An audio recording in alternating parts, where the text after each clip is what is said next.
Sam, in a previous segment, we talked about employment and the need to create jobs. And you mentioned that one of the best ways to do that is through creating a spirit of entrepreneurship. And I wonder if you might talk a little bit about that, where you see it working really well, where it really needs to be improved. As I said earlier, the only answer to employment challenge of tomorrow is to encourage large number of entrepreneurs to do their own thing. But how do you do that? Who are these people? How do you help them? So first you have to create the ecosystem for entrepreneurs to function well.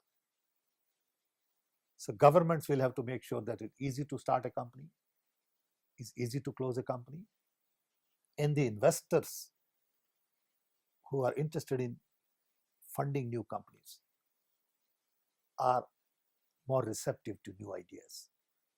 So you need angel investors, venture capital, private equity. You need simpler legal framework. If a young person has to go and hire 2 lawyers to start a company, it's going to be difficult. So right in school and colleges, we need to teach people on how to be an entrepreneur. Yes. What does it take to be an entrepreneur? What does it mean to take risk? How do you get rewarded for taking risk? I mean, you go to any campus and ask 100 students, what do you want to do? Probably no more than 2% will say, I want to be an entrepreneur. Everybody else will say, I want a great job in investment banking, because that pays a hell of a lot of money. And everyone thinks that's the glamour. So they want to work for somebody. They don't take responsibility. They don't want to take risk. And without taking risk, you can't be an entrepreneur. I'll give you a simple example.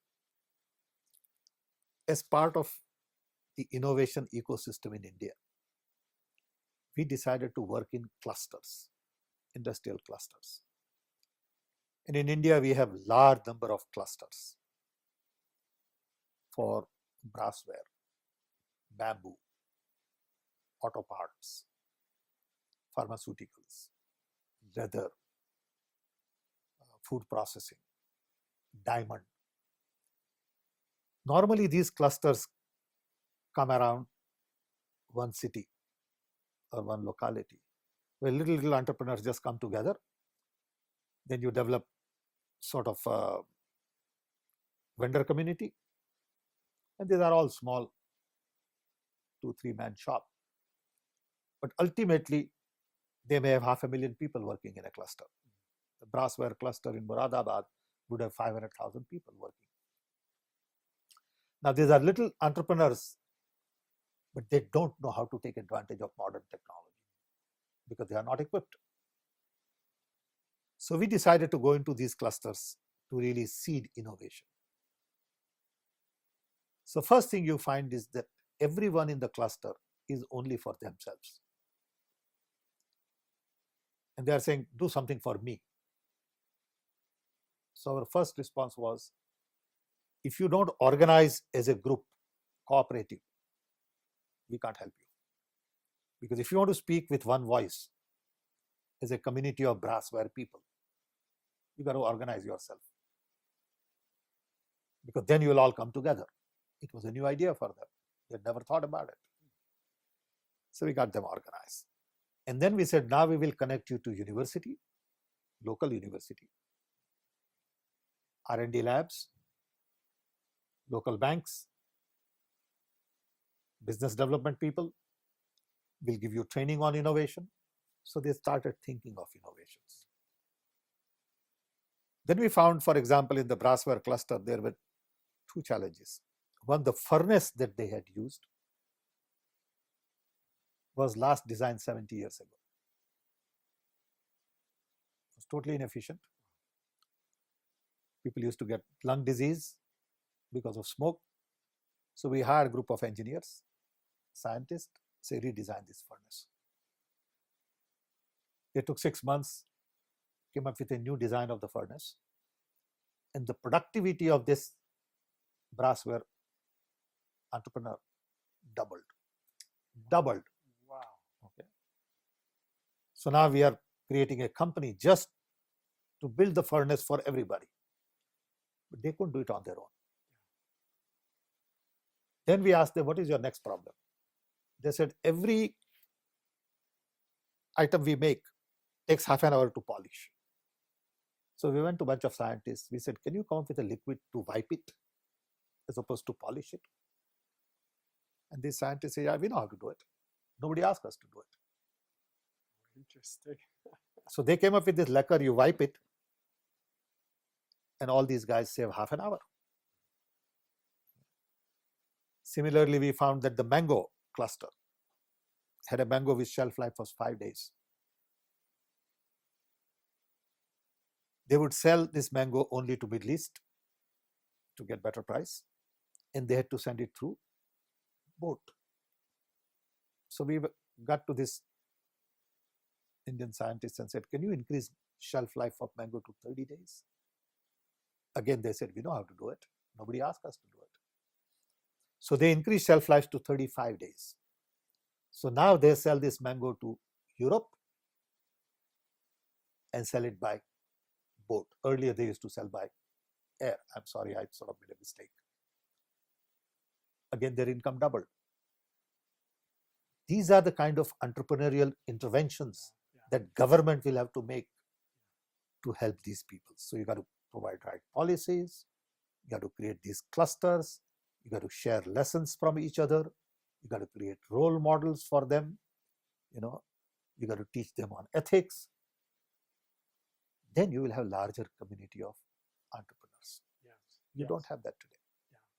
Because entrepreneurship is taught in business schools. It is not really taught to the unorganized labor. Yeah, that's a very interesting point. The it really raises the question of innovation and how is innovation really spawned, and it's spawned by those who may go to business schools, but also if innovation could be happening at all levels, including the brassware entrepreneurs. Absolutely. I mean, you could just think of what the potential would be. Because that's the unorganized labor. Yeah. In a sense, and nobody pays attention to them, but they are the bulk of the economy in many ways. Exactly.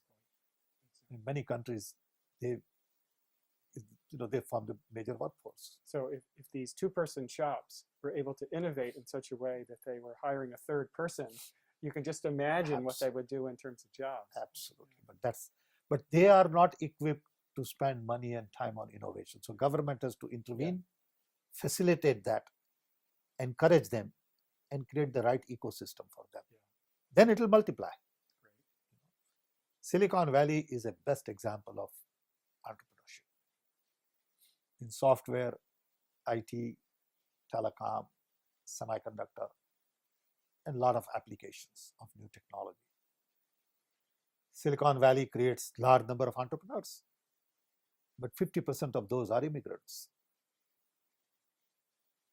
And US has a great policy compared to other countries to welcome educated, qualified engineers and scientists. You go to Japan, immigration policy is such that they don't allow foreign people to come in that much. In Europe also there are some restrictions. So Silicon Valley has created more entrepreneurs in the last 50 years than any place we know of. And Silicon Valley is something many countries have tried to copy. No one has succeeded. Not possible. Because that ecosystem with university, venture capital, risk-taking community, and sort of helping each other. Because once you have the ecosystem, then everybody comes together. Suppliers and producers and consultants. Exactly. They're at a critical mass where the whole supply chain is located. It's not easy to set up that ecosystem, because it takes time.